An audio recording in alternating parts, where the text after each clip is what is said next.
Genghis Khan came from nothing and built the biggest empire in history.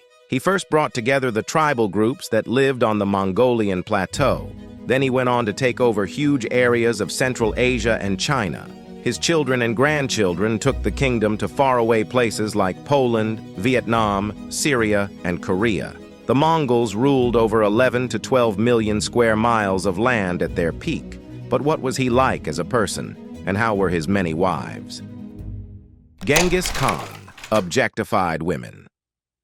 Traditional Mongol weddings were intended to reinforce alliances and improve clan bonds amongst members of the same clan. In order to enhance one clan group while simultaneously weakening the other clan group, it was traditionally practiced to marry outside of one's clan group. Additionally, it was normal to kidnap women from tribes that were in competition with one another. There were a number of women that Genghis Khan had, and he gained them through a variety of means, including kidnapping them. He made his selection from among women of the greatest level, and they were also very gorgeous women. His preference was for those who had adorable noses, hips that were rounded, long silky hair, red lips, and wonderful voices. His officers were given tents to stay in if they received a score that was lower than a particular threshold. During one such instance, his lieutenants were pondering the question of what the greatest pleasure that life could provide was. Their commander provided his own point of view at a time when the discussion was beginning to gravitate toward the sport of falconry, which Genghis Khan had 800 falcons. The greatest pleasure is to vanquish your enemies and chase them before you, to rob them of their wealth and see those dear to them bathed in tears, to ride their horses and clasp to your bosom their wives and daughters, he said in an announcement. It has been asserted by geneticists that Genghis Khan fathered more children than any other person in human history. The Empress Borte.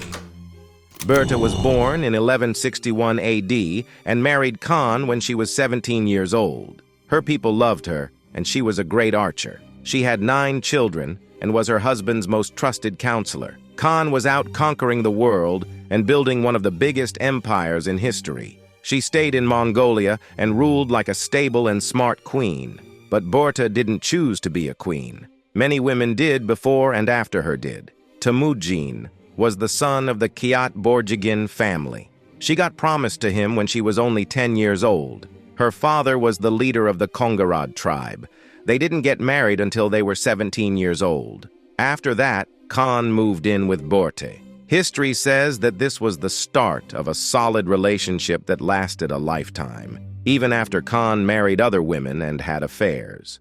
Borte put up with everything to keep being a good queen. She helped him make tough choices when he had to because she was his first wife, and gave him advice on many problems and issues. After Genghis's troops ended their raids and abuse, they brought the most beautiful women they had seen to Genghis. These women would be the only ones saved from the army's antics, so they could be shown off to the man himself. Origins from long ago don't say what happened to the winner, but it's likely that becoming one of Genghis Khan's many wives was better than losing. It looks like Genghis sent women who didn't meet his standards of beauty off with the soldiers to be abused and then threw away. So yeah, it's great to be a woman in Mongolia when things are calm.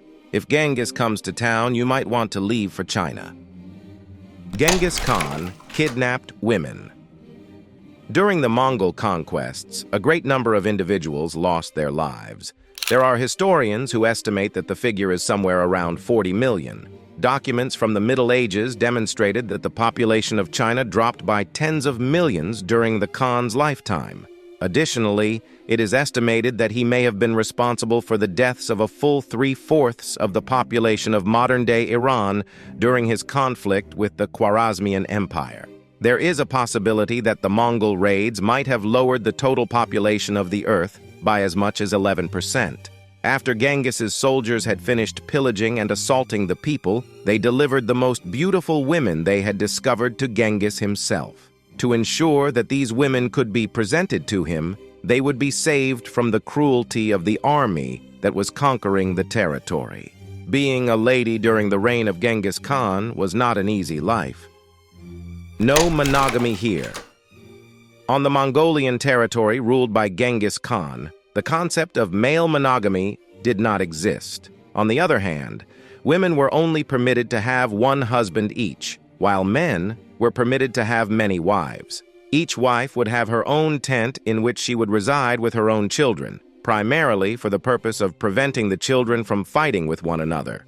From the point of view of inheritance, the fact that a man's first wife was deemed to be his legal wife made things a little bit less problematic. Genghis Khan, who had over 500 women and so many children that he was unable to recall all of their names and did not even make an effort to do so, had a rule that allowed the children of his first wife to inherit a greater portion of his wealth after his death.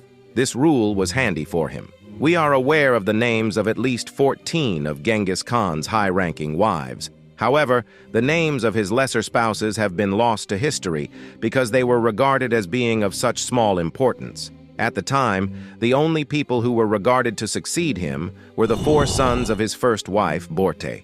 There are over 16 million descendants of Genghis Khan who are still alive today, making him the most prolific patriarch in the world. Genghis Khan gave wives away. As the eldest daughter of Yochi, the chief of the Kongarad, who allied himself with Genghis Khan in order to battle the Naimans, Ibaka Beki was born.